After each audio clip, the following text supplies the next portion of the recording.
Good evening, everyone. This is the open meeting for the Joint School Committee for Dover and Sherburne and the region of April 28th, 2020.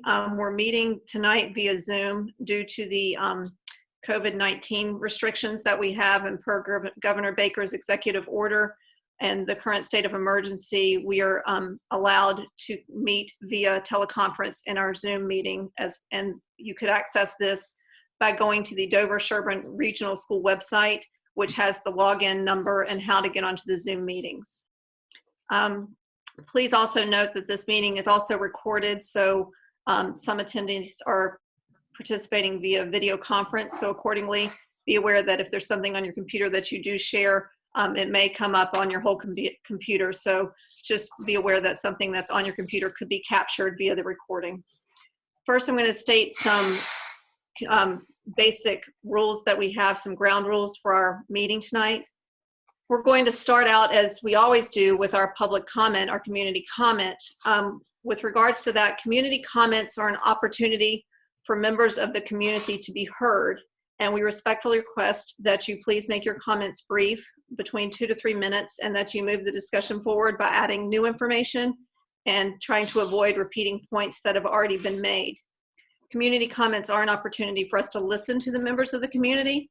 It is not a forum for answering questions or engaging in a debate. And once the public comment section of the meeting has been concluded, we will move on to other business, and any unsolicited comments from the community will no longer be permitted. This is the standard operating procedure for school committee meetings across our 3 districts. And we invite everyone to stay and listen to the rest of the meeting, but also understand if you are unable to do so and have to leave the Zoom call. We appreciate that you take the time to participate in this most important process, and we encourage you to reach out to your school committee representatives at any time. As for the other etiquette for the meeting, we're going to go through the agenda, and you should all have the agenda in front of you. It was also posted on the website if you're joining the video conference. As the chair, I will introduce each item of the agenda, and then I will turn it over to that person who is presenting. At that point, that person will present.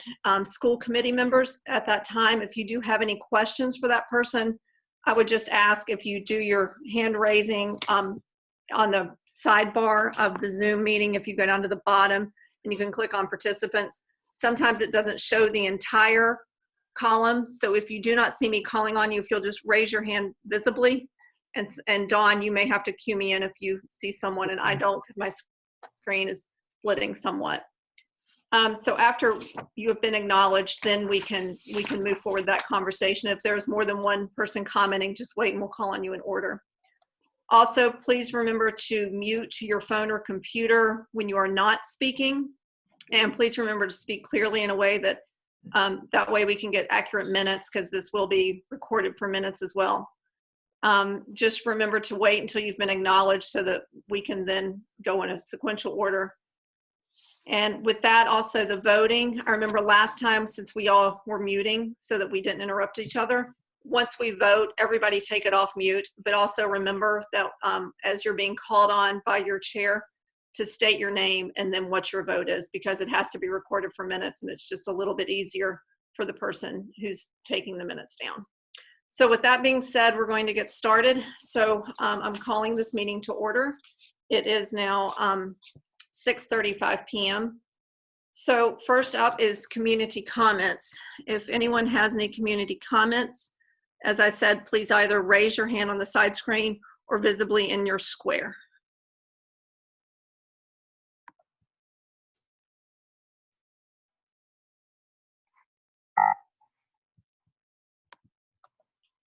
Dawn, do you see anyone for community comments? I do not. I've been scanning through, so I don't see any hands raised. Okay. I did not either. So I just wanted to make sure. If I've missed anyone, if you want to chime in now. Okay. With that being said, we're going to close the community comments section. Again, as we said, if you do have anything that you'd like to reach out to your representatives, please feel free to. Hey, can I,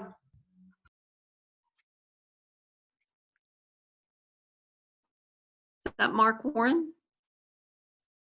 I think he's muted. I'm sorry. Yeah, good question. Okay. Okay, go ahead, Mark. Sorry. We're wondering as to the status of the early start time coming at the beginning of the school year. I know we probably have no idea what the future is going to hold for us, but has there been any more discussion regarding that?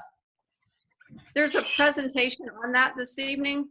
So that's number 4 on our agenda. Understood. Thank you so much. Okay, thank you, Mark. Anyone else besides Mr. Warren?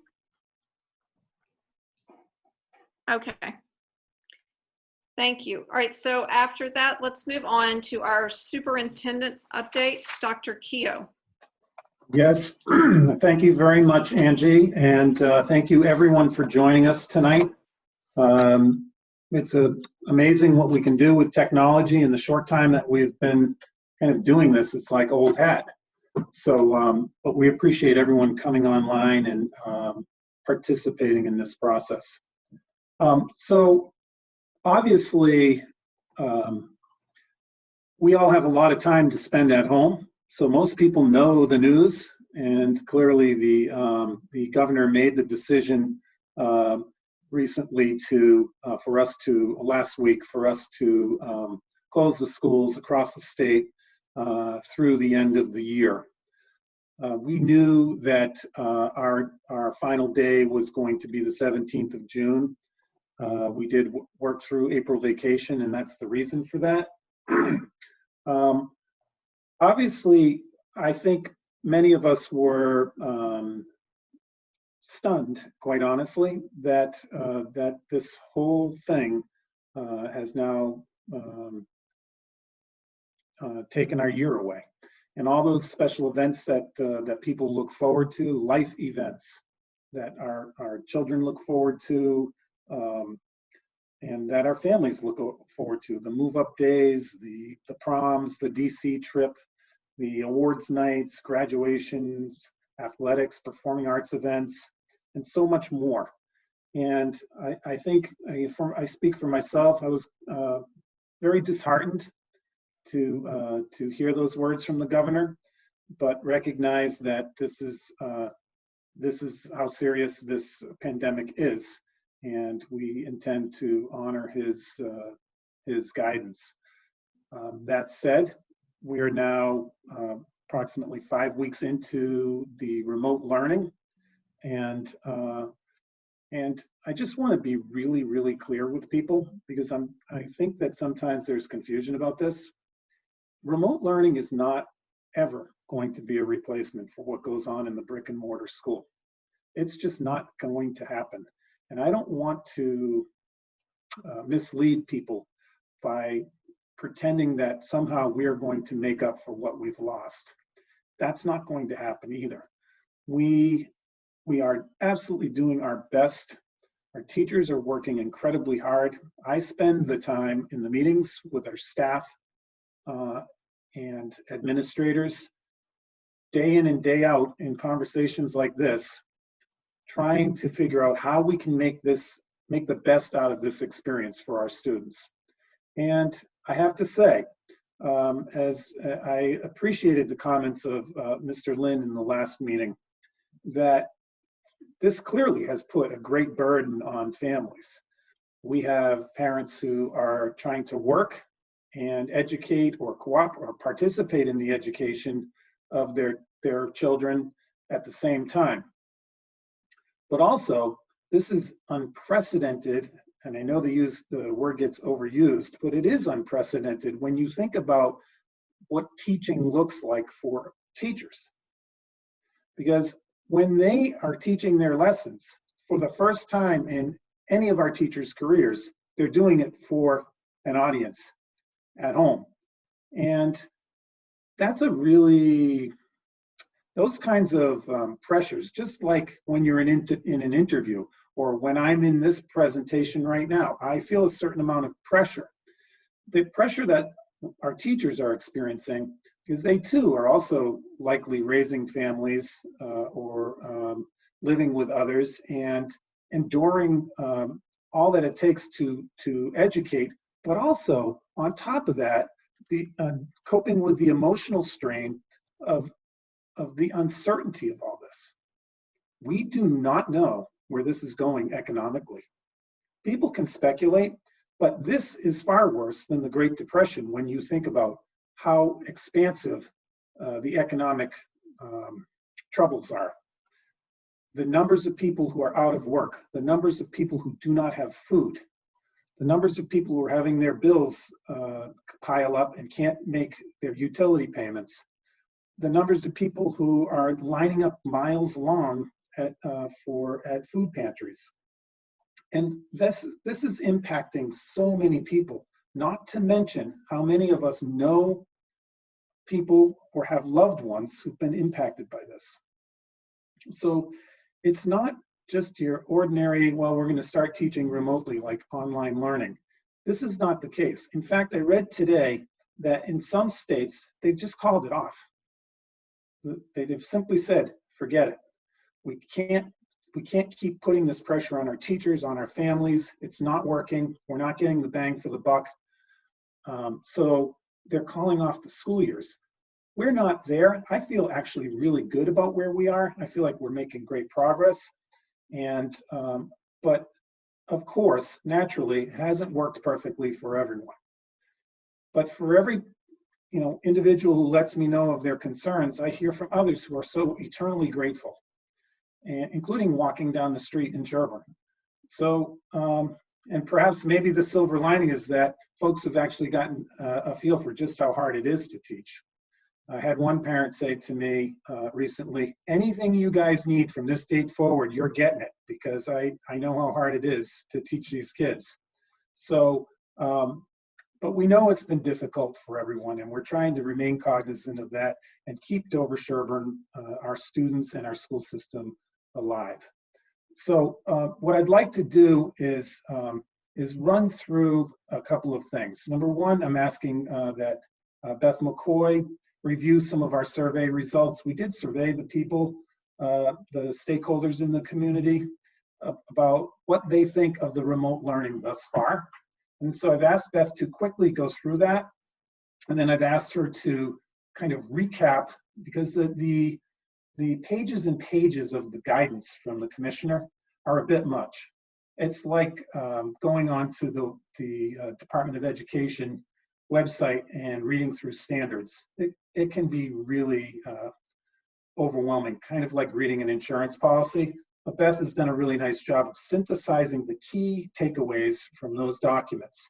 And I'd like her to speak to these two issues, if that's okay with folks, and then we'll move on to one other quick announcement, if that's okay. So with that, Beth, do you mind sharing that information?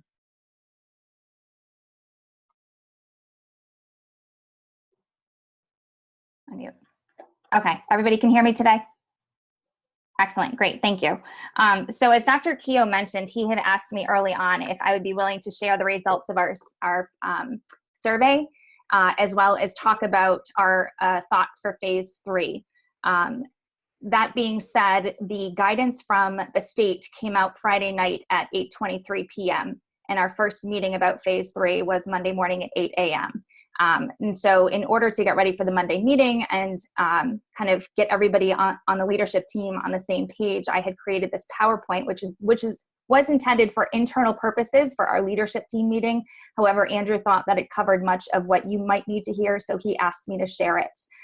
That being said, I know that you expect my PowerPoints in advance, so I gave it to you as soon as I could, which was yesterday when Andrew asked. So again, I apologize. This was a quick turnaround for me, but hopefully it'll answer your questions. I'm going to share my screen.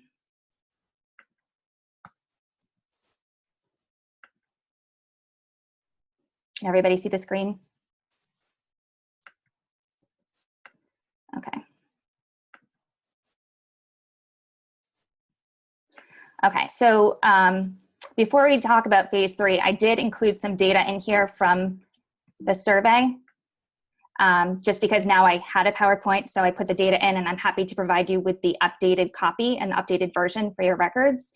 The second round of surveys went back out to both families and educators.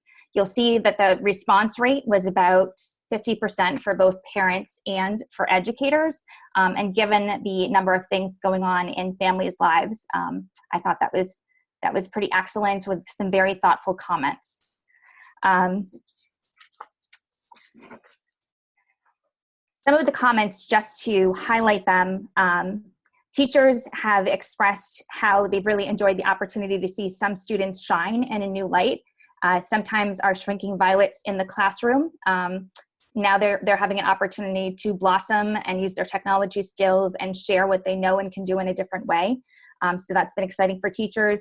Teachers also expressed in their comments that they appreciate the opportunity to build more relationships with kids and connections with kids and to have better insight into their worlds because they're seeing their dogs and their siblings at home, and they feel like they better understand their children. And they also feel that it's easier to give individualized feedback because they're focused when they do feedback either on Seesaw or Google Classroom or an assignment, one student at a time. And that's the only way they can interact with them is either online or through, feedback online. So they feel like they've been able to support individual kids a little bit more that way. Parents definitely expressed the value that they find in Zoom sessions and noted how much their students gain both socially and emotionally and academically from Zoom sessions, and really appreciate the interaction that happens both with teachers and with student peers online. Parents also noted that they have enjoyed watching their students sleep in, that their children are sleeping much later, seem to be happier, healthier. The pace has, decreased a bit from the go, go, go, and that their students are, somewhat thriving, all things aside, and that there's been more opportunity for family time, many have mentioned.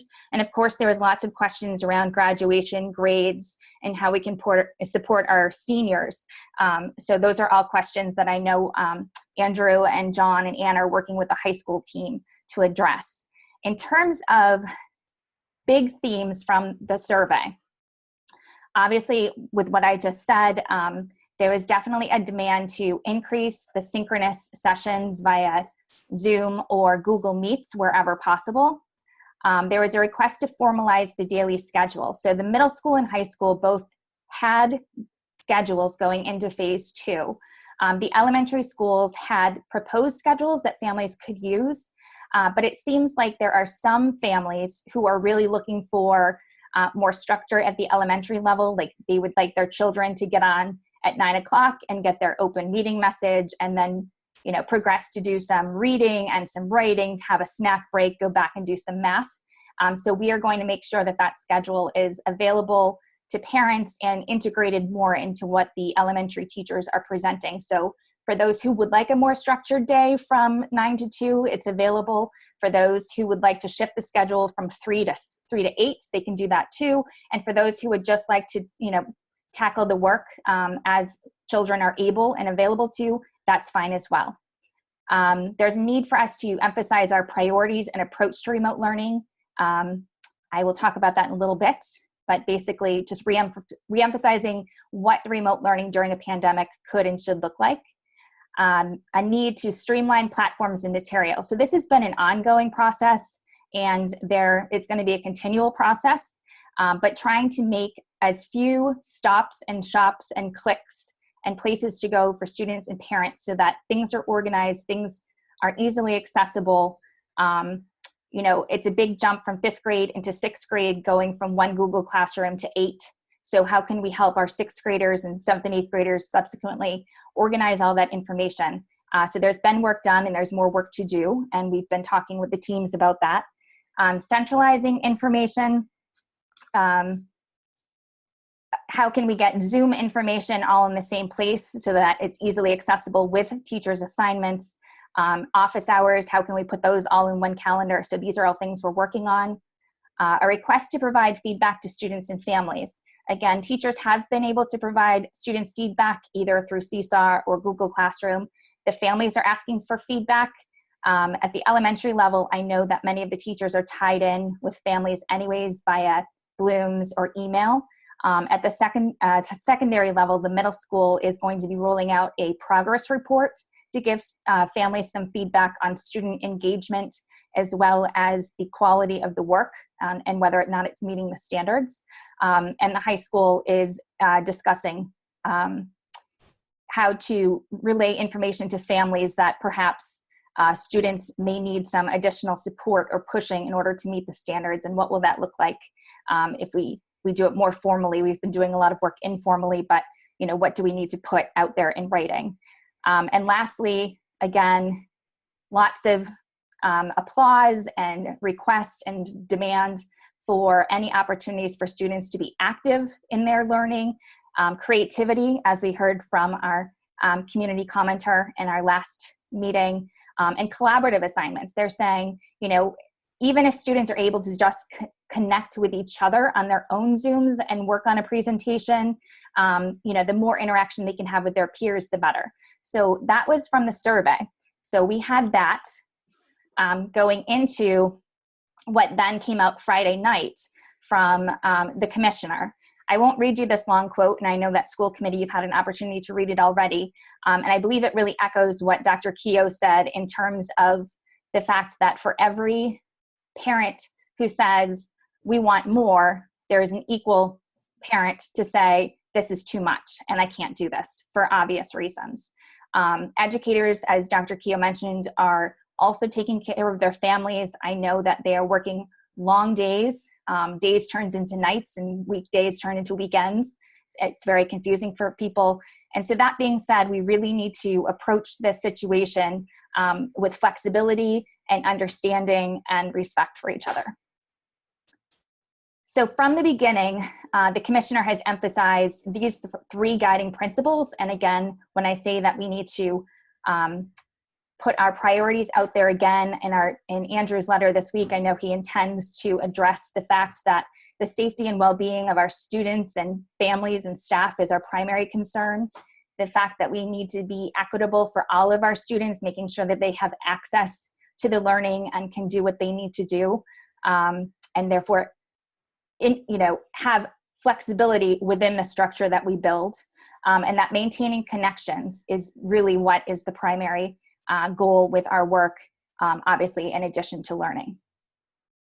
Just a reminder for folks that remote learning looks different in a pandemic than it would if we had signed up for a university course online, and we need to be sensitive to that.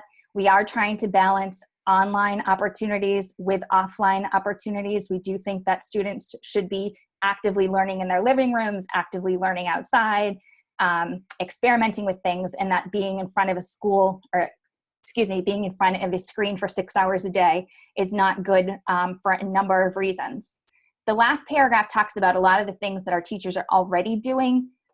They are doing conference calls, providing projects, reading lists, etc. I highlighted the last sentence because I think it's important to remember that in addition to spending time online through Zoom, our teachers are also having to find the resources for the videos or the articles or the activities, provide student feedback, connect with each other through grade level meetings, team meetings, go to student support team meetings, etc. So I think, unfortunately, sometimes our community equates time on the screen as the only option for learning and time with the teacher is the only option for learning, and that they wonder what teachers are doing the rest of the day, and there are a lot of pieces that go with it. The parameters continue to be the same in that we're shooting for half the length of a school day in terms of keeping students engaged in learning. Secondly, the commissioner promised to send guidance to the high school level on what grading and graduation could and should look like moving forward. And lastly, he wanted to remind the community that there is research that supports the idea of social promotion, so that unless there's a dire circumstance where we feel compelled for a child to repeat the grade, it's really not in their best interest to be held back. Again, if there are extenuating circumstances and data to support it, fine. But otherwise, we have to remember that we teach kids first and curriculum second. So we will meet kids where they are in August or September or December or whenever, and we will do everything we can to move them forward. So for phase 3, there are 3 S's: standards, streamline, and support. Standards being that the state has issued prerequisite standards. They've taken the pages and pages of standards that exist for each grade level and each content level and broken it down to the essentials that they feel students need for the next level of learning. And they've outlined those K through 12 in the core subject areas. So we are asking teachers to take those targets and make sure that they are aiming towards those targets as they move forward. And, you know, we are 99% there. Streamlining, you heard this from our survey. Again, the more easily accessible and organized we can make our information and our materials to students and families, the easier it will be that for them to manage everything, do good work, and submit their best learning. And lastly, support. Obviously, we want to make sure that all of our kids are moving along. So we need to continue to find ways to support all of our students, especially those who might not be engaged to the level we expect or who are having difficulty for a number of reasons. Again, under the standards, a reminder that connections are important. The commissioner documented the fact that meaningful connections, you know, can insulate children from all that they're experiencing emotionally. And, you know, as we all know, unless students are capable and open to learning, they're not going to learn. So if there's an emotional block, it doesn't matter what you teach them, it's not going to stick. So we really need to prioritize those relationships. He included some recommendations, which many of our teachers have been doing, and we have been revisiting with our faculty just even today. Elementary teachers starting the day with morning meetings or open circle activities, advisory groups. I know at the middle school they're doing grade level groups. Office hours, we have at both the middle and high school. Individual calls to students. We have, you know, some guidance counselors who have relationships with kids and they're reaching out to them at 10 o'clock every day to get them organized for the day. Interest-based peer groups. So we have a creative coloring group at the elementary school. We have a drawing group at the elementary school. We have a juggling group at the middle school. So any other ways that we can take students' interest and engage them in addition to the content areas is recommended. And lastly, counselors holding groups, and they have been doing that either their lunch bunches or group students who might need to come and process, you know, certain things happening in their life now. Secondly, students can be, once ready to learn, they need to want to learn. So making the content engaging. So we are really encouraging teachers to use this as an opportunity to apply all of those innovative practices we've been talking about for you know, so long, the real world applications, giving students playlists and having them pace themselves through learning, obviously with support and a goal in mind, giving students feedback so that they can either be affirmed or adapt as they need to in order to improve, and opportunities for project-based learning. And we're also emphasizing that it's not just one teacher teaching the children, that we have many support service staff, we have guidance counselors, we have special educators, we have ELL teachers, we have paraprofessionals. So the more we can integrate them into the learning plan, the more interactions and more robust our experiences will be. And lastly, thinking about standards and the material that we put in front of students, we want to make sure that we're providing them opportunities to do things that involve physical education, art, knitting, cooking, etc. Our elective teachers, our specials at the elementary school, they each have their own website and have done phenomenal videos. They're doing live sessions. Unfortunately, I think that because they've been on a separate web page, they haven't gotten the traffic that they deserve or that the kids would definitely benefit from. So an example moving forward is we are going to be building their activities into the daily and weekly plans of the elementary teachers to make sure that the kids are doing the PE activity they would have normally done on a Monday and the art lesson they normally would have done on a Tuesday, as well as the Spanish, etc. Streamlining, again, I've talked about this coming out of the survey. Wherever we can provide sample daily schedules for students and families to adapt to their own needs and checklists so students can stay organized, making sure that everyone knows what's optional versus required, so that they can pick and choose where they need to spend their efforts. communication. We don't want, an email coming from central office and the principal and the teacher all on the same day. So how can we make sure that the families are informed but not overwhelmed? Opportunities for families to check in with teachers. Again, we're formalizing ways for teachers to provide insight into their approach to remote learning and how individual students are doing. Andrew and I are holding Zoom sessions next week to provide parents an opportunity to come and ask questions and give feedback. Kate McCarthy in Student Services is doing that this week under the umbrella of Student Services. The following week, so Kate is this week, Andrew and I are next week. The week after that, principals will be doing Zoom sessions. In the meantime, teachers will be reaching out to families as well to give an update. And lastly, I've said this already, streamlining platforms, passwords, etc. The question has come up, can there be more live teaching of content online? Yes, there can be. Is there? Definitely in some spots. But the recommendation really, for the sake of equity, is that any content that students are going to be held accountable for should be presented in an asynchronous format, which means pre-recorded so that students can access it when and where is permissible and available to them within their family situation. And also it provides students an opportunity to watch lessons multiple times if they need to. And so the state has really encouraged us to think about providing kind of like the flipped classroom model, providing opportunities for students to learn things independently and then coming together and processing it, trying practice problems with the teachers, having class discussions, those sorts of things where they're processing together the information.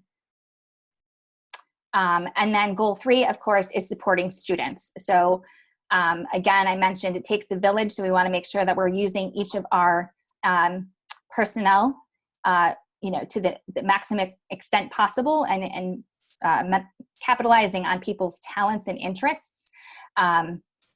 They have recommended these stages, and I know that Kate has been working with each of the 4 building leaders and their student support teams and guidance and administration teams and their WIT teams. There's lots of acronyms there, but they've been working with their student support teams to collect information on students that might not be engaging. What does that look like? At the elementary level, every teacher, as you know, owns and loves 20, 21 students. And so if they are not, they're finding that a student is not coming to the Zoom sessions or not submitting work, they reach out directly to the family. And if there is no response, then it's the opportunity for either the guidance counselor, the adjustment counselor, if a special educator or the METCO director have a relationship with that child and that family, they reach out. At the middle school level, we luckily have the team and cluster approach. So we continue to have our team meetings and cluster meetings every week. Teachers within a team are coming together as they would during the normal year saying, I haven't heard from Jimmy in science. And the math teacher will say, oh, funny, Jimmy always does his math homework and it's always early. So, or if all 4 teachers haven't heard from anyone, the guidance counselor is there and on the meeting. And then they, decide who the most appropriate person is to reach out to the family, ask in a non-judgmental way, we really miss so-and-so engaging. What can we do to support you? What's going on? And then provide a support plan from there. High school, same thing. They use their G&A to get information from teachers, share strategies, brainstorm on how to reach out to these kids. And I also will say that both the middle and high school have internal documents that they're keeping just to make sure that all the students are accounted for and teachers are documenting, and keeping track of work coming in and engagement so that nobody does fall through the cracks. So on the left side of the screen, you have the survey feedback that I went through earlier about more Zoom sessions, please. Can you give us a daily schedule, please? Can we streamline wherever possible to make my life more sane? Can we have some feedback on how our children are doing? So that's the survey feedback on the left. And then on the right, you have the commissioner's 3 goals for his phase 3 around standards, streamlining, and student support. Again, you see many overlaps. So what does that mean for DS? Andrew and I will be communicating out to families, again, that social emotional wellness and well-being is our primary goal. And that although we would love to do the same level of learning that we can when we're back in school, remote learning, unfortunately, will never be that. And we need to remind ourselves that learning can happen in many ways, that learning happens on the screen with the teachers, learning happens on the screen with interactive math games and tools, and it can happen off the screen building roller coasters in your living room or doing nature journals outside. So really reminding people that learning happens across a multitude of platforms. Again, teachers are aligning to make sure that they're shooting at the same curriculum standards that the state expects of us, and I think that we're in really good shape there. We are increasing opportunities for asynchronous connections wherever possible. So in other words, more Zooms, especially at the elementary level. We are increasing it to 4 times a week, in addition to our Friday all-school meetings or virtual assemblies that we're having on a regular basis. Engaging instructional activities. You heard from the survey a plea for more hands-on, experiential activities for kids.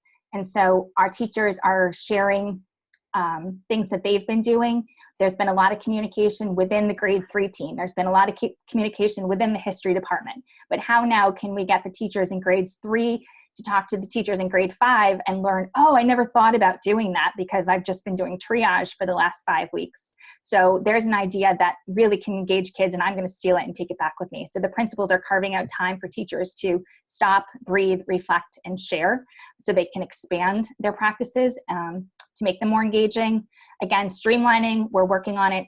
It's a work in progress. We've come a long way. We still have a ways to go in terms of making everything easy for kids and supporting their executive function and growth. And in terms of student support, I don't want to speak for Kate, but I know that they continue to reach out to the kids who aren't engaged, reach out to the families, and find ways to support kids. Can we do better? Absolutely. But again, I don't want to step on Kate's toes there. There is a timeline, which I'm sure you clicked on, that outlines all of this. So we did get the guidelines from the state on Friday. We had our leadership meeting yesterday morning. The principals are all holding meetings with their curriculum leaders this week. I attended 3 already this week with them to process this information and figure out how we can go about increasing Zoom sessions, how we can streamline materials, and having that give and take with teachers, whereas they feel that sometimes they'll make a change in their classroom and then a parent calls them crying saying, you can't change anything, I just got used to this. So it's a balancing act, and so we all have to work together to kind of figure that out. Andrew will be sending out his letters this week. Kate has her Zooms this week to talk about student services, what we're doing, what we could do better. If parents would like to come and talk about strategies that have worked, they can definitely, we'd love it for them to share with others. And for those parents who are at wit's end and need some ideas, perhaps they can come and listen. Principals will be putting together videos saying hello to their students, we miss you, and talking about kind of all the frequently asked questions that we know students have moving forward. The teachers will be reaching out to parents as well, saying, okay, here's an update of what we'll be doing from now until the end of the year. This is what the remote learning is going to look like, etc. Andrew and I will be doing Zooms next week. Same thing, giving an overview, talking about phase 3, answering the frequently asked questions that we hear, and then opening it up for questions and comments from parents. The PD for teachers is going on as we're able to carve out the time. And then following the following week, the principals will be holding Zooms for parents if they haven't yet already, or a second round of them. So you'll see it kind of flows, whereas Kate's doing them, reaching out to families this week, Andrew and I next week, and then the teachers and the principals from there. So that is my presentation. I am happy to answer questions. And I know Andrew would be happy to answer questions. I can't speak for the principals and Kate, but I know they're in the audience. So they're here as well. Does anyone have any questions, or Dr. Keogh, was there anything you wanted to add? Um, no, I would just say that I really do appreciate how hard Beth has worked on this. She has, this is, these are, such incredibly strange times and demanding times and exhausting times. And the fact that she's been able to dig deep and kind of take all of this information and synthesize it into the key takeaways for us has been incredibly invaluable. And I'm sure that the other administrators and teachers that Beth works so closely with would say the same thing. So I'm especially grateful to her for that. I also want to respond to kind of what I've also heard, and I think Beth alluded to a little bit about, private schools do this and private schools do that. We've looked very closely at, in fact, what private schools do. Beth especially has done an exceptional analysis of that, as well as what they're doing in Rhode Island, another state that gets a lot of credit. And we consider ourselves to be doing quite well, given the fact that we've only been at it for 5 weeks. And it came out of left field. We didn't enter this year thinking, well, in the last 12 weeks of school, we'll do our work remotely. We had no idea this was coming, and I think it's a real tribute to Beth as the curriculum and instructional leader in the district, and to all of our principals and teachers. I agree. And we have, I know we have a question from Maggie and then Judy. So Maggie, let's go to you first. Karen. Sure. I have actually two questions. First, one is I'm curious to understand more about Kate McCarthy's Zoom call and how families would know about it, because my understanding is that seems to be coming as a surprise to a number of the folks who are on this call today, and that in the letter from Ms. McCarthy last Friday that it wasn't part of that letter. So I'm just curious, how would families know to be in the Zoom call? And what can we do to get that information out to them? Because I think that's a lot of the families who are have a lot of concerns. So that's question number one. Do you want me to answer that before you go on, or no? Sure. So that the Zoom invitations all went out on Monday. So I've heard all the families. So I've heard, so the same group that got the letter on Friday, I sent it out with the Zoom invitations on Monday. I've heard back from about 15 families, either asking me questions because they can't make it or saying, thank you, I'll be there. So that went to the same group that got the letter on Friday. Okay. So is there any other way, if for some reason folks didn't get it, maybe through CPAC or something, to be able to share the connection information so folks can get it? Sure. And I could put it on the website too. That'd be humongous. Thank you so much. Just to jump in one moment, I haven't seen that. My guess is a number of people haven't seen that. Perhaps that could go out again. Sure. Because Michael, did you see the if one Maggie on hasn't Friday? seen it and I haven't seen it, Yeah. The guess is that a number of parents have not. Sure. Just to clarify, did you get the one on Friday? The message from you? Yes. Yes. Okay. So, okay. So, and I honestly, Kate, am not on your mail list, but I do know a number of folks who are on this call did send me a message when that came up saying, what is this about? So I just want to make sure that folks who are interested have an opportunity to go. Sure. So the second specific question does also relate to special ed. And I just need some information. I have a lot of families who are very concerned that their students who have, primarily executive function and organizational problems. They're wondering about to what degree our paraprofessional staff and teaching assistant staff can be made available to do check-ins with small groups of students over the course of the day. Maybe 2 or 3 kids to say, how's that project going? What's going on? And it seems like that hasn't been something that's been possible to do as it has been in other communities. So I'm trying to figure out what's going on and how we can help those folks get the help they need. Yeah, so that's a good question. I haven't actually fielded many of those questions, but I think we have been looking a lot at what, how everyone can be, working with students in various ways. And so I think what we have been doing a lot with is staff that had already been assigned to work with teachers or work in classes have been joining Zooms or joining activities and I think moving forward, as this week we had talked a lot about that small group piece definitely being a possibility, one of the many things that can happen. So it's not that it cannot happen. It's just that we've just been trying to think of all the various ways that to utilize all the support. So that's already in the works. So I don't think. Okay. So that's great, because just some of the families that have reached out to me, I will definitely point them in your direction. Some of them are Great. here tonight, so that maybe you'll get some emails. But I think that the message that they got from their liaisons was that that's not a job for teaching assistants, and that they wouldn't be participating in direct service with students. And so what I'm hearing from you is that that's going forward. We're going to change that, and that they'll be available and assigned to work with kids. Yep. Great. Thank you. Okay, thank you, Kate. Kate, as an aside, I got the email and I'll be on your call tomorrow. Oh, So, great.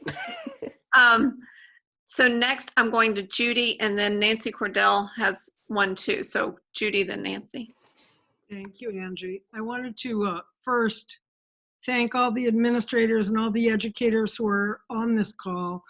You guys, it's unbelievable. This is quite a challenge, and I know you're all really stepping up to it.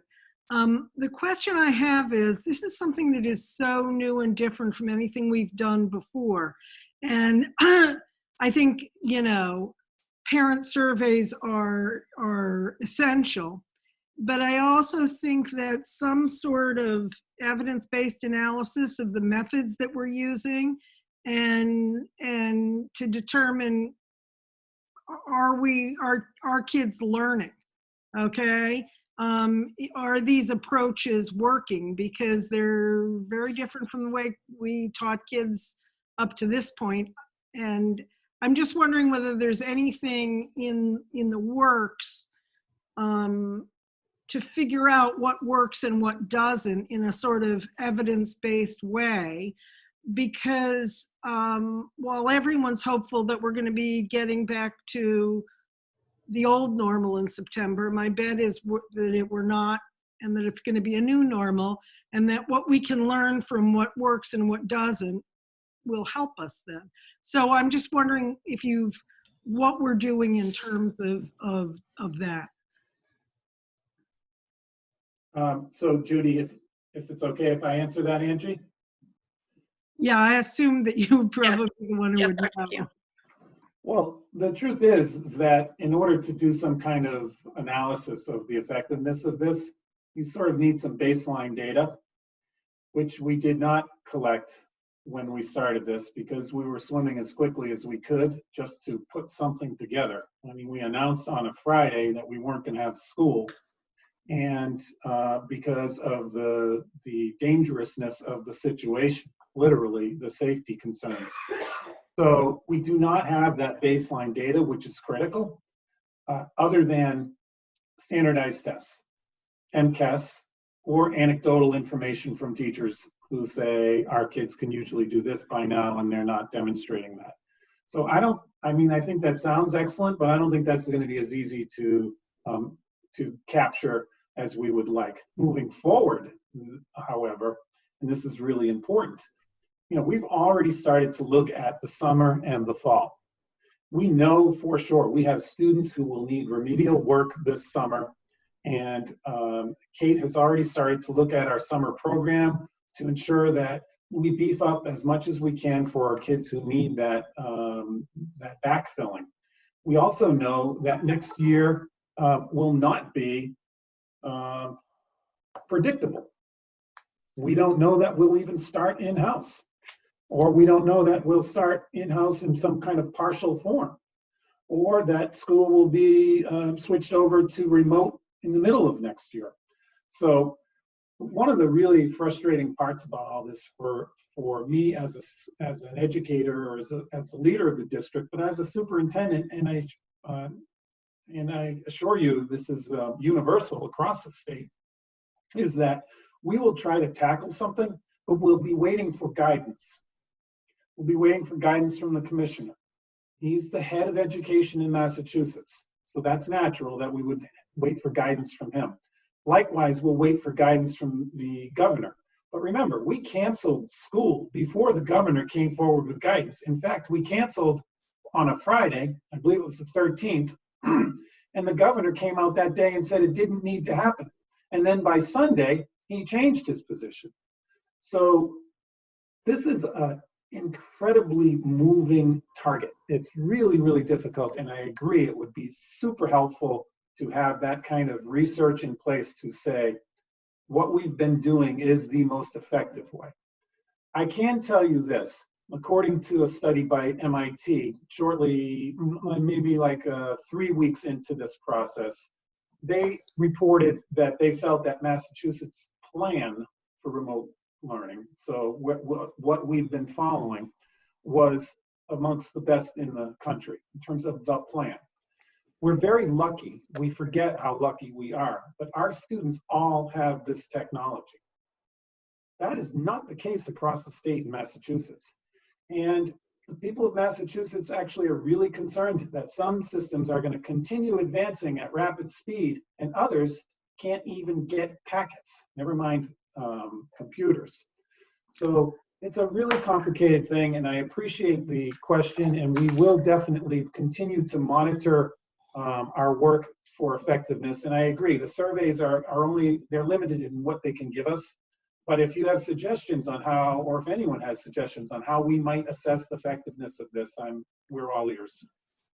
Elizabeth, Ms. McCoy, did you want to respond? I'm happy to add if you would like additional response to that. Just one is that, in speaking with the teachers, at this point of year at the elementary level, they would be doing reading diagnostics and figuring out growth and what level students are reading at and how far they come and who needs level tier 2 interventions in small groups. It's really difficult to do any sort of formalized assessment over a screen for a number of reasons. You're not interacting with the kids, especially when they're young. It feels awkward. There's a lot of kids who are alone during the day, babysitting others at various ages. And some of the examples that I've heard are somewhat scary of the kids being left home alone because mom and dad have to work. Again, if that emotional block is there, the learning's not going to happen. So, and at the high school level, you're not going to give the students a standardized test or a standard, calculus exam because for a number of reasons, guess what? They can have every resource at their fingertips and you will never actually get a read on what they did. Similarly, we see art projects coming in that are off the charts and you wonder, I wonder who else had a hand in this. So I think it's really hard to get the quantitative hard data right now. I think if and when we can get the kids back to school and get an assessment on what they did remember or did stick this year, we can then compare it to previous years. So thank you for raising that question. We'll do our best to get the quantitative data. Qualitatively, I can tell you, and the principals are welcome to chime in too, when teachers come together and have an opportunity to share, the light bulb goes off so many times. And early on, when we were offering the Zoom sessions, we labeled them as optional. And we did that for equity purposes. We wanted kids who can't get online because they're babysitting or can't get online because they couldn't use the computer at 10 a.m. not to feel punished or judged. So we used the term optional. What did that do? A certain percentage of the population of kids said, oh, I don't have to do it. So they didn't. But then you'd come to these meetings with teachers and, a teacher would say, only a third of my kids are showing up to Zoom sessions. And another teacher would say, that's fascinating because all of my kids come every time. So it's like, well, why is that? What is engaging them and capturing them? And principals chime in if you'd like, but there's so much of that sharing. I know this morning with the PLC leaders at Chickering sharing ideas, and it's like, oh yeah, that's a great idea. So the soft measures I think are important too around engagement and having teachers share really how to hook the kids and get them in. Yeah, and I just want to add one thing, which is the expectation here, I don't think can be that they're going to learn, and for lack of a better word, the volume and the depth of what they would learn in regular school, okay? I'm just hoping that, and I think that that's great that you're able to meet and collaborate so that we're at least getting, close to the mark is, I think, the best we can hope for, So thank you. Nancy, you're good? Cordell? Okay. So I'm from Maggie, and then Michael, you have a question too? A request or suggestion, yes. Okay, go ahead. So I would request that communications out to the community increase, particularly from central office. I think it's a great sense of comfort to the community hearing from our building leaders and hearing from our central office leaders. And I just think back, I think it was last week that a message from John and Ann came out, which was wonderful. You know, they had it both in type and in video presentation. That seems so long ago, but I think it was just last week. It's you know, in crisis, the number one advice, or tied for number one, is be transparent and honest. And you cannot communicate enough. If people feel like they're getting too much information, then they don't need to look at the emails. But I know that there are a lot of people or parents in the community who are really, really yearning for more and wanting to know, hey, what's going on? Even if it's kind of the superintendent's reflection, because the guidance isn't down, but just that those touch points, I can't overstate how important those are, particularly in the time of crisis. Maggie? So I echo what Michael just said in terms of communication and over communicating. And I think for those of you who are in it every day, it definitely for sure feels like over communicating. But for the families at home who are feeling frustrated and at their wits' end sometimes for lots of reasons, as Andrew, you so eloquently shared with us this evening, I think hearing from all of the school leaders on as regular a basis in as many ways as possible will do an unbelievable work in terms of helping to bring the community on board. Regarding the data piece, to follow up on Judy's question, Beth and anybody else can chime in. What I'm most interested in terms of data is actually data that we could have right now, or you probably have it already, in terms of for what teachers at every level are putting out, what percentage of children are doing the expected thing, like doing the expected work, coming to the expected Zoom, what percentage of them are. And for those who are not, who are those children and why aren't they? In a very, I mean, you alluded to that, you know who they are. And I think that that's data that we need to understand as the school committees, because I want to understand if the why they aren't is because, you know, they're in a family crisis. That's one thing. If the why they aren't is because this work isn't speaking to them, that's another thing. If the why they aren't is because they don't have enough devices, I want to understand that so that as the school committees of this school district, we can do what's needed to support you. And the reason I ask that is because I think that it is highly likely that this is not the last time that we'll be talking about remote learning. And so as much as the empathetic human being in me wants to say, listen, people, like school is not the thing right now, the bottom line is actually school is the business that we all do. It's what we do.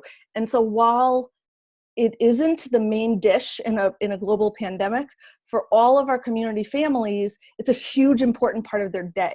And so now that we see that this is not just a brief nightmare that we're going to wake up from in a couple of weeks and we can like go back to business as usual, I think it absolutely behooves us right now to start understanding fast what's working, what's not, who's it working for, who's it not working for, why, and how do we fix it? Because we cannot say in October, if we have to close the schools down again, that gosh, we're just gonna like take a pause because this is an emergency. Like we have to start to get good at this, even though it's nothing that any one of us thinks is the best thing. Because it's all families have, and that's what we're here for, is for our families. And I think that we all want to do that, and we just have to be as over communicative and analytical about it as we possibly can. So that's my ask. Sure. We have 2 data points already of how many students are participating from each of our teachers. at my level. I think the difficulty is the first one was during the enrichment phase that was optional. And so that doesn't give a clear indication until the push came to you have to do this work. So we have that data from last week. And then there was, one of the pieces of feedback from the teachers was, well, the kids think this is optional, even though we did that to give kids who can't access it leverage. Now the kids think it's optional. So now that data point is obsolete and we're collecting our third set. And that's just from my level. But I know that at each of the schools, they have data sheets, both at the classroom level and the building level, indicating who is participating in Zooms, who is submitting work at a quality level or not at a quality level, and sharing that with their student support teams and doing all those things that the commissioner had outlined, identifying the kids, reaching out, providing supports, etc. I can't speak to the data at their levels. So I would let them speak to that if and when it's appropriate to share publicly. Yeah, I mean, I think sometime before the end of the school year, having us as a school committee understand what that looked like at every level, what percentage of kids did the stuff, at what point, and if they didn't do the stuff, what did we do to help them do the stuff? And I think that's a really important piece of information that we're going to want. Because I agree with Judy, everyone's not going to learn all the stuff the way that we hoped that they had. But I think whether or not this system works for people will be an important thing. So thank you. I appreciate it. Can I respond to that for 1 minute, Sure. Angie? Because I know we have many of our principals here, and I think it's important for people to realize that at the central office, we're not necessarily on the front lines of that kind of data, but I can assure you, having sat in with John and Ann just last week with their department leaders, that was absolutely one of the conversations. I don't know if any of our principals are willing to chime in just to settle the concerns, because what I saw when I sat in that meeting with John and Ann and his leadership team was they literally were talking about how to respond to the kids who are not participating, and the numbers were not nearly as widespread as I had thought. But there are some kids who are savvy enough to say, gee, I mean, if it's pass-fail, I don't have to go to every single Zoom session and I can still pass. Do you have anything to add to that, John or Barb or Laura, Scott? Andrew, yeah, thank you. So I would just add that in terms of those students who we find are not actively participating, that has been the focus of our guidance and administration meetings twice a week. I would say that that's probably what guidance is spending about 95% of their time on. We have a number of guidance counselors who actually call kids every single day, are calling kids every single day to help organize their schedule because parents have claimed they can't get their kid to conduct a schedule. Fair enough. So that's what we've done. On top of that, we've also looked at, what is working and what's not working in our department chair meetings in terms of the instructional practices, in terms of, how do we put assignments out? Students are claiming actually they're getting too much communication. So I certainly understand, Maggie, where you're coming from, Michael, in terms of the parent piece, and absolutely there are things we can do. It is that fine balance. It's making sure we're not overwhelming kids too, and it's particularly at the high school level. There's many different things going on with each of their courses. And today conducted and has done many of these already, and I have one tomorrow where I'm doing a Zoom with a particular parent, guidance counselor, school adjustment counselor, school psychologist, and liaison. We are reaching out and having that with a particular family. Honestly, and this won't stop us, but we've gotten some pushback from families. Well, we're not ready to do that. That's fine, okay. But I just want the school committees to know that we're taking all of those steps. Nobody is falling through the cracks. There has been, I think, an abundance of extra support put in place that we probably wouldn't see if we were in school, that we might give it a day or two, where in this case we haven't. I know that we've reached out to Harry Grabert and have had him do a wellness check on a family. We've conducted our meetings with Boston students as well. So believe me, we are focused on ensuring that our kids are engaged while also ensuring that the material that they're receiving is meaningful, has value, and will help them learn. You know, Beth is right too. Kids are also, balancing out, like, what do I need to do? What do I not need to do?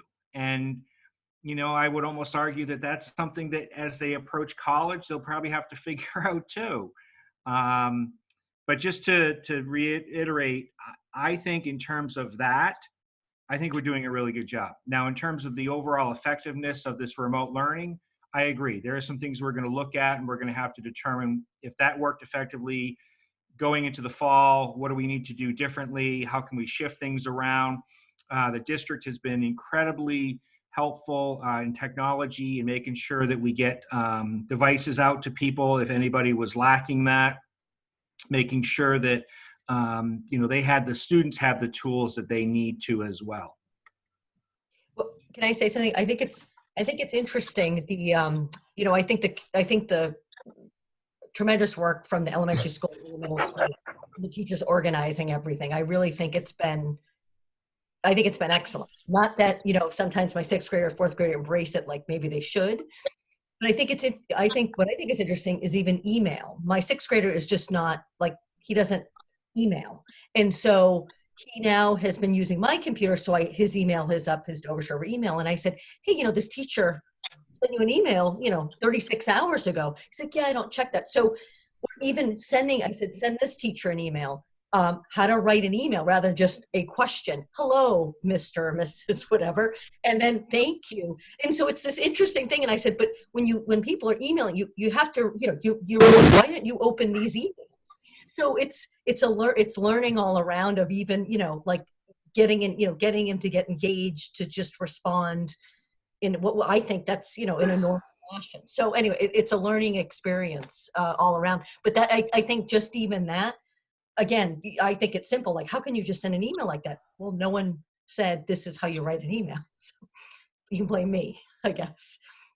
So, Dr. Keogh, if we can move on, and I'm going to remind everybody, when you do get on, just kind of identify yourselves. Thank you, Ms. Hovey, for reminding, because when we have our person who takes down our notes, I don't know if she'll be able to realize who all the boxes are when they pop up.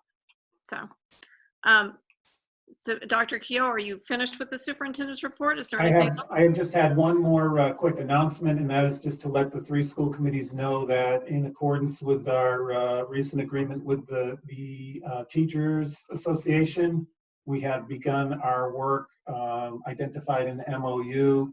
We've set dates to bring the committee together to start looking at that. And Beth and Laura McGovern, I believe Laura's on. She doesn't need to weigh in, but I'm sure she's listening, have already set up dates. So it's a matter of having those meetings and starting those conversations. So we're excited about that. Thank you for adding that, Dr. Keogh, because I was going to ask about that. So you fixed that for me. You're welcome. So if that is finished with our superintendent's update, unless anybody has any further insight or questions, we can move on to Dr. Keogh's presentation with regards to the school start time update. Yes, so I'm going to ask Beth to share her screen so that I can look at my slides where I have notes, but she has a duplicate set. And there it is. And so, with the start times in mind, obviously, a lot of people have had questions about what's happening with the start times and the change scheduled for next year. I want to reiterate the importance of this. And I appreciate that the Start Times Task Force is with us this evening. We are in phase 2 of that, remember, and we have done so much work on this particular initiative. It's actually really mind-boggling to think just how much we've tackled since April last year. April 19th. So we're almost 1 year in, and just think about the kind of work that's gone on. So I want to thank our task force members. I am going to move pretty quickly through this presentation, but I want to quickly just remind everyone, both all of you and our folks who are listening in the audience, that when we made this decision, it was because the data was incontrovertible. There were too many of our students at the secondary level suffering from a lack of sleep, and we knew it was going on, and we've known it's been going on for many years at a cost that we really can't possibly quantify. But we know from science it's likely impacted our teenage students through the years in terms of their mental health, their achievement, their physical health, and so much more. Again, it's an idea that's been under consideration since 2015, and it's really long overdue. So I am recommending, and I've felt the support from the school committees, that we continue with this next year. Just to be clear, it's a 45-minute earlier start for our elementary students from 8:35 to 7:50, and it's resulting in a 55-minute later start for our secondary students, moving from 7:40 to 8:35 a.m. And as you heard Ms. McCoy mention, one of the overwhelmingly repeated responses in the surveys was that of their children getting more rest. So we feel that's beneficial. Let's see here. Again, this is something that we developed as part of the district strategic plan. Like our core values, it's something that I think is somewhat sacred. We should honor what's in our strategic plan because it was developed collaboratively based on input from all of the key stakeholders. So this was something that we did in response to what the key stakeholders, the staff, the students, the families wanted, the administration. These folks weighed in and said that they thought it was important, not universally. Start times has never been universally supported, and I don't think it has been anywhere in the country. There's always a relative split, but a critical mass of people felt this was important. And the data, again, from our youth risk behavior surveys and our challenge success surveys was really stunning. Ultimately, it's based on research. So, as you know, we have the Start Times Task Force. You can go to the second slide, Beth, if you don't mind. The new dismissal times are obviously on that slide, as well as bus pickup times. I think there was a point in the past where people were under the wrongful impression that the projected pickup times for our elementary schools would be before 7 o'clock, and that is not what we're anticipating at all. But and slide 3, Beth, please. It's important that I just mentioned that, again, we, as the Start Times Task Force and in phase 2, we have been looking at our issues as they pertain to transportation, elementary before and after school programming, secondary school schedules, secondary before and after school programming, any staff implications and communications of this information moving forward. If you don't mind going to slide 4, Beth. So in terms of transportation, you can see the highlighted bullets show the work that's been done since the last time we met, which was in January. So since that time, we finalized the in-district bus contract, ensuring it supports and adjusts to impacts of the change. You would be surprised how many districts forget to connect with the bus companies and make these decisions, and then the bus companies say, that's not going to work for us. So working with them has been important, and having a contract that reflects these adjustments and has their support is very important to us. We do know that our Boston bus and our transportation of our Boston students, which has been a concern for many of us all along, because of just how early the kids have to get up to get out to Dover and to Sherburne. That's always been a concern for us. What we did was we tried different travel times. We actually tested it at various times with the same route And what we found was that running a second route for our secondary students so that they could come out later would actually not benefit us at all, because in fact it might take more time, because just that slight change in the start of those bus runs being later runs them right directly into the teeth of the traffic. And by traffic, you'd think, oh, it's only traffic going into the city. That's really not true. It's traffic at intersections. And if the intersection is jammed up, the lights are set to let more flow in and less out. So it doesn't really result in any benefit. So that was unfortunate. But I'm going to speak to that in just a minute. Some of the continuing work that we're doing, and Dawn can elaborate on this because this has really been her committee, but the training of new routing software is being scheduled. So we have, Connolly Bus Company has not used GPS on our route development. They believe they know what the best routes are, and because they've been doing it as long as they have. But they're still, we've agreed as part of our contract to incorporate GPS routing. So that training is being scheduled, and we anticipate that it will be helpful. But at the end of the day, we have a lot of land mass to cover, and I don't think we're going to gain, and neither do the police chiefs think we're going to gain a ton of time no matter what, because we're crossing major arteries into Boston. In light of the One Boston Run, as I mentioned before, our goal is to create student spaces at the middle and high school for our students from Boston when they get there early, again at the secondary level, because the elementary students will be starting earlier. So now it will be our secondary students who will be waiting for their non-Boston peers to arrive. And we want them to have appropriate spaces to settle in and to be comfortable and not make it feel so much like school, but a place that they can still work if they want to and have a bite. Next slide, please. In terms of our elementary programming before and after school, we've made some good progress. We did solicit feedback from parents through the elementary school start time survey, which was distributed early in March. That gave us a lot of insight into what we think folks will desire in terms of afternoon programming. We have gathered registrations for after-school programs with Dita and Sheeta to determine our student and staffing needs for next year. Those numbers are down right now, not surprisingly, so it's difficult to know if they're going to hold steady or not.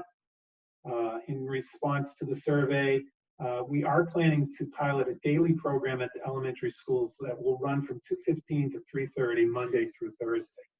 So to me, this is a really exciting next step, because we know that we have families that simply can't get out for this new change in the time, but they don't necessarily want their kids to stay until 6 o'clock at night. So this is a shorter window. It will be run through our community ed program and not through Dita and Sheeta. And we plan to develop this program to provide our kids with experiences in the afternoon immediately following school. Next slide, please. At the secondary level, you know how much work was done. I know we've spoken to the regional committee, but there's been an incredible amount of work done on the schedule, particularly at the high school. John and Ann and their team deserve a ton of credit, because that is not an easy task. And again, it's mind-boggling to think that we've done this in this past year and gotten consensus on it. So this is a big deal. But the middle school and high school, which I've mentioned at the region, will now have a combined 8th grade high school band and chorus class during the H block/flex block. It's called H block in the middle school. It's a flex block at the high school. In the past, we've never had any of our blocks naturally aligned at the middle and high school, and it's been a real challenge. This is the one block that will definitely align, which is going to allow us for opportunities for many more opportunities like this, for collaborative and shared course offerings and for mentoring opportunities. Next slide, please. The before and after school programming, we need to assess the impact on middle and high school participation before and after school activities, particularly after school. That should really be before, because there aren't going to be any before school activities at the middle and high school. On the after school activities, we want to make sure that our kids are still enjoying these experiences and that they remain vibrant. They've been an important part of the learning experience for our students, and we don't want that to go away. So we will continue to assess those numbers. We can track that pretty easily to see how many kids are participating in our various clubs and activities. Next slide, please. And in terms of staff implications, one of the things that was really important to us was to negotiate with the DSEA about our faculty meetings, particularly our faculty meetings and our department meetings, because they have always traditionally been after school, both at the elementary and secondary level. We've now built into our negotiations the option for before school meetings at the secondary level, which our teachers were supportive of, naturally, because the day is going longer. And we're excited about it because we think that they're going to serve almost as a professional development time, because people are sharp in the morning. And so we think this is a really positive outcome from the negotiations. I want to thank Henry and the negotiation team for building this into those discussions. It was a hugely important outcome for us. And then we have other bargaining groups beyond just the teachers, and we're finalizing our workday hours and schedules with those folks under this new system. Just to be clear, no one's work day will be extended or shortened by this. It's just the start and end times may change or shift as a result. Next slide, please. And then as far as communications go, you know, as Michael and Maggie alluded to, you really can't communicate enough. This pandemic threw a curveball at us. There's no doubt. We had a Challenge Success community education event scheduled related to sleep hygiene. That's obviously not happening. But we want to continue to maintain and streamline and update our webpage and communicate as necessary any relevant news with the community. Obviously, something like this is one of the ways that we do it. We always link up these presentations to our webpage. Next slide, please. So the only difference here on our timeline is that we have one more update to provide in June, and then we go with the rollout. So we have done an awful lot of work here, and I'm proud. I'm really proud of our folks, not just the Start Times Task Force, but all of the people who have supported this and brought this to fruition, because this was no small feat. And that's pretty much it. And I want to open up to questions. Okay, can we go back to there we go, the full screen. So remember that this is no longer the public comment portion of the program, so of the meeting. So with that being said, if there are any questions or comments from the school committee members, if you'll do the same as raise your hand on the sidebar or in your screen, and I will acknowledge you. Henry. Excuse me, I just want to make sort of a comment. It was sort of like our discussion we had last meeting a few weeks ago around the April vacation and having our virtual learning run through April vacation. The great thing is all the work that has been done by Andrew, your team, the Start Time team, the administrators, the educators, has put us in a great situation to be comfortable and ready for a rollout should you know, the old normal be relatively normal going into September. So you know, we've done a great job with the information that we have and the plan going forward, and all the work that's been done has put us in a wonderful place for the implementation, the time, working through all the buses, working through everything has been critical. So I just want to say thank you to everybody. Obviously, there's you know, the elephant in the room, which is that giant curveball around the pandemic and how that would affect the entire state. But where we stand today, I feel really comfortable with all the work you guys have done. I really appreciate it. Any other school committee members? I don't see any hands up on the side, but I didn't know if I Michael saw Jaffe. any. Oh, Michael, there we go. Hi, Just Michael. Go ahead. a quick echoing of Henry's sentiment. Thank you very much for to all the administrators, building leaders, and start time task force members. Huge lifting, and I think it'll be a terrific result come next year. So thank you. Thank you. That's all the, oh, Maggie? I want, thank you for all the work you've got done. I particularly want to point out the power that I think will come from the high school schedule and that block at the end of the day. That was, I know, a heavy lift. I know change doesn't come easy at Dover-Sherburne High School. And so please take my extreme thanks at making what I think will be a big opportunity for kids who want to be involved in music and, as Ms. Berry often likes to say, to be able to do that. I also hope that we will continue to hear about ways. I think that the movement of the buses and the creation of efficient systems for the bus has been huge for me. To be able to say that the buses are not picking kids up before 7 a.m. is a really important thing for our community. And also you guys being able to create that short window of childcare for folks to be able to participate in that who maybe weren't going to want to commit to all of Sheeta and Dita. I think that's a really big deal. So thank you for that. And I just hope that as we move forward into the fall and to whatever unexpected things the fall brings in terms of if we're not in full school days, we just keep in mind that it seems like not starting so early is a big win for all different kinds of children. That seems to be some impact, some feedback we're getting. So if for some reason we no longer have to go to school for as long as we have to go to school, I'd love it if we could just keep this learning in mind as we move into this brave new post-COVID world. Okay, so anything else, Dr. Keough? No, nothing else from me. Okay. With that being said, if there are no more school committee comments, I'd like to move to the policy update.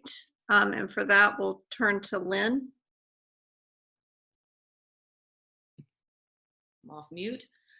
So as everyone probably recalls, we submitted for consideration 3 categories of policies. The policies, there were changes to existing policies, proposed new policies, which were 2 of them, and then housekeeping changes across several policies. Since then, I've gotten a couple of comments, but nothing substantive. So what's in your materials is basically the same thing that you saw around the first read.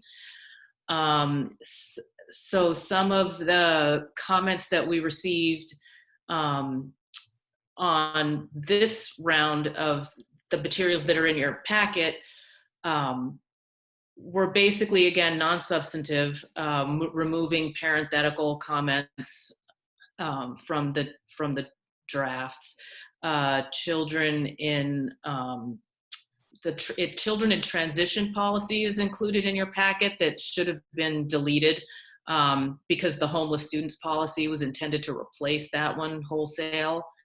And then in the social organizations policy, we had inadvertently not included in the approval of controversial organizations that the superintendent would be included in approving that controversial organizations. So that was pretty much it.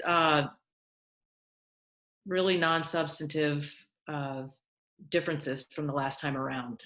So I guess we're moving to approve the policies as presented. Yes, so I'll, Oh, pardon. Ann? Go ahead, Ann, and then Michael. I was just going to, sorry, this is Ann Hovey. I was just going to quickly clarify that when we vote, it will be to vote on the policies as contained in our packets with the changes that Lynn just said. And if you have questions about the specifics of the changes, Lynn can forward you those documents after this meeting, because like she said, it's not substantive. Does that make sense? Yeah. Okay, thanks. Michael?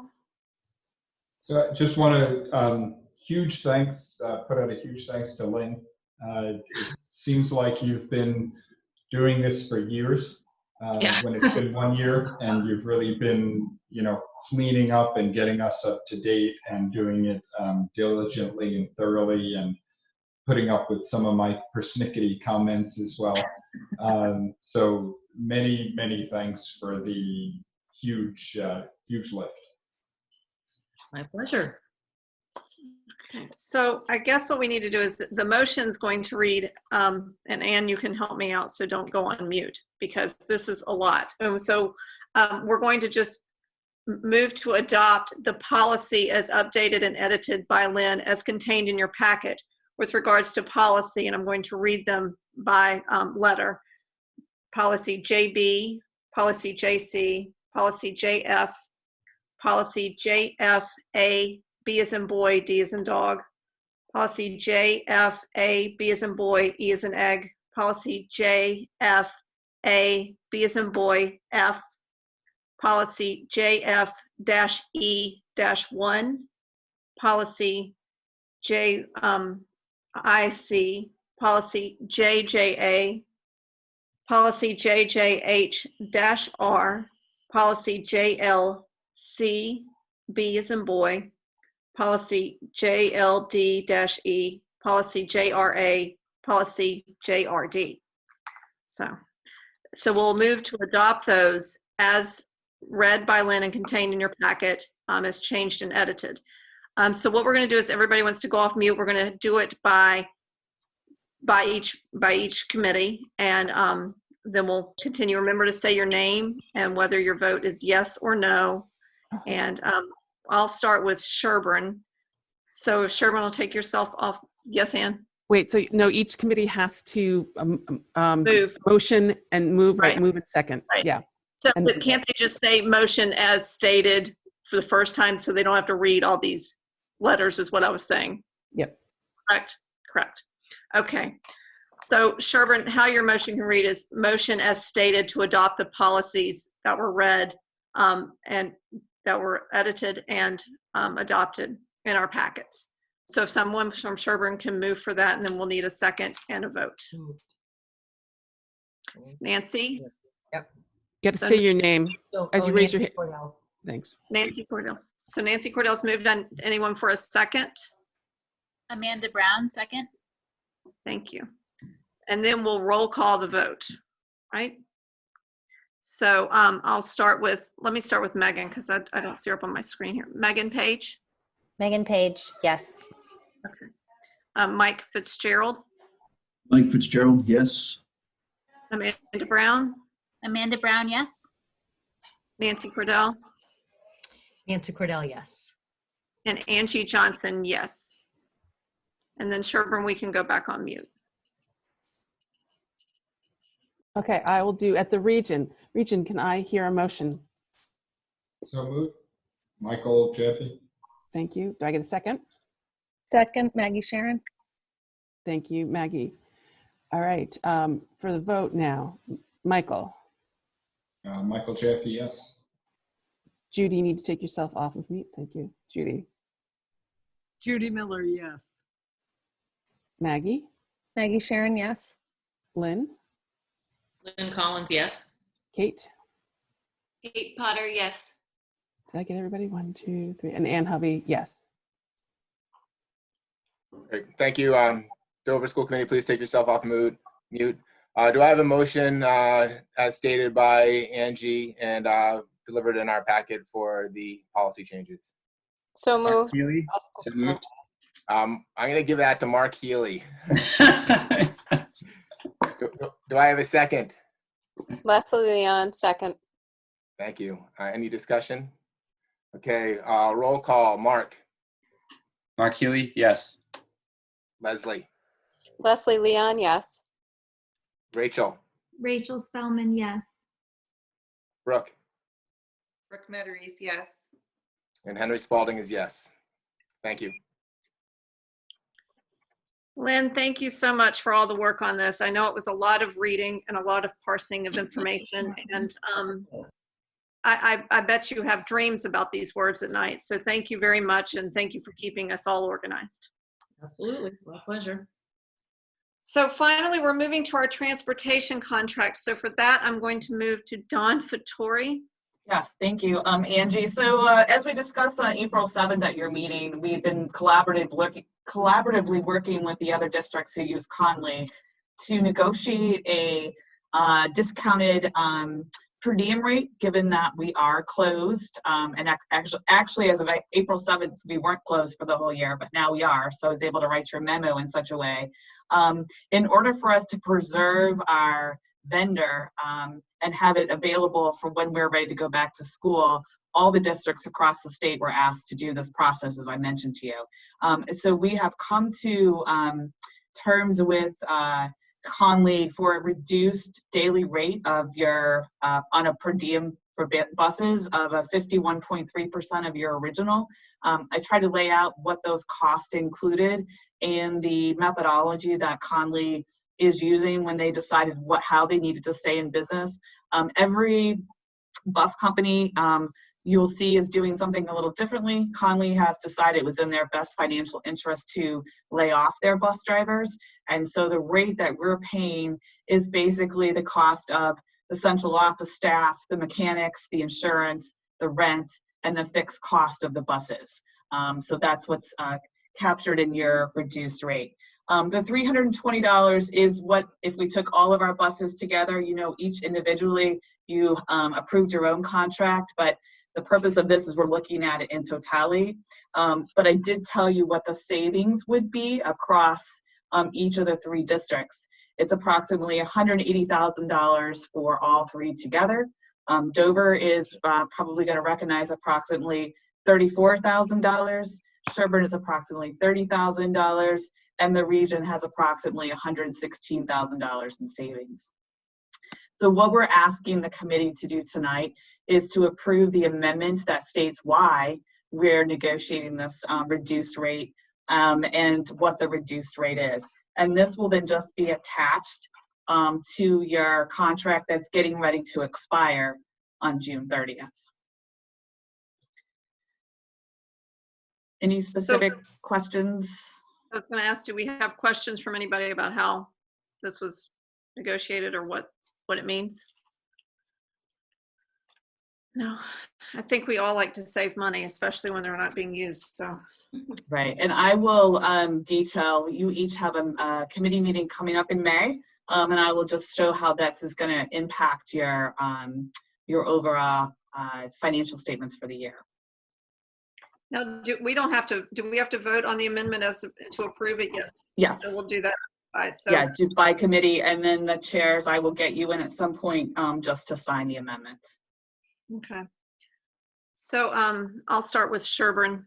We'll start out. I would like for someone to make a motion to accept the amendment number 1 to the standard service agreement with regard to our transportation contract with Connolly for the balance of this year. So for effective March 13th of 2020.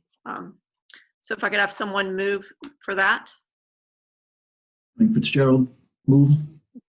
Thank you. And a second, please. Amanda Brown, second. Any discussion? Okay, let's take a roll call vote. Megan Page? Megan Page, yes. Mike Fitzgerald? Mike Fitzgerald, yes. Amanda Brown? Amanda Brown, yes. Nancy Cordell? Oh. You're on mute, Nancy. Sorry. Nancy Cordell, yes. And Angie Johnson, yes. Okay, thank you, Sherburne.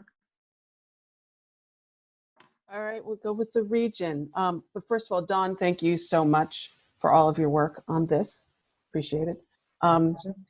Same motion regarding the transportation contract. Do I hear a motion? So moved. Oh, okay, Judy Miller. We'll give her that. And a second. Second. You have to say your name. Whoever says their name louder. Yeah. All right, we'll say Kate Potter seconded that. All right, so we will roll call vote. Michael. Michael Jaffe, yes. Judy. Judy Miller, yes.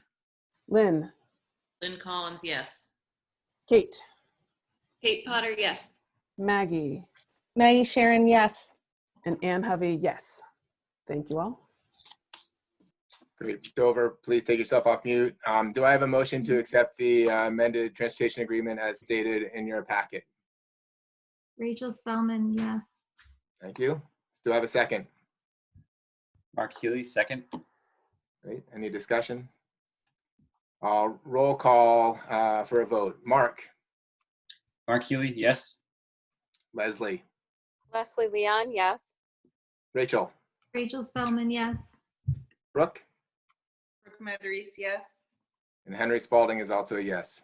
Thank you very much. Okay, so there being no further business, before we go, I just want to thank everyone who's put in extra work. I know this has been a trying time. I know our central office has really been working hard. We've had meetings twice a week with them, and they've really gone above and beyond. And to our building leaders, our administrators, everything you've done for the kids is fantastic. So thank you. And thank you all to the school committee, who I know this is hard because you're juggling work, you're juggling your kids' schedule, you know, virtual volunteer activities, which volunteerism was time consuming. On a virtual, it's even more so because we're trying to keep everybody else quiet. I liked it when I could just go to the, I'm out for the night, because now I have to make sure people aren't running through the room. So I appreciate everyone for what you've done, and everyone stay well, and hopefully sooner rather than later, we'll be back together. Hey, Angie, can I just quickly interrupt? There's a Dover School Committee meeting that follows with a separate dial-in, just so we have separate meetings. I think some people from Dover are on probably for the Dover School Committee meeting. Unfortunately, we have to exit and then go on using the information that's on the agenda that's posted on the Chickering website. I'll obviously give everyone a few minutes to dial in, so we won't get started right away. And I do apologize for us running a little bit behind schedule. Right, and just know that I have to start the next meeting. It'll probably take me like 4 or 5 minutes to get up and running because I have to end this one. So be patient, because I'll be there as soon as we can get it to work. All right, thank you. Thank you, Angie. With that, I move we adjourn, and everyone stay well, and we'll see you again soon.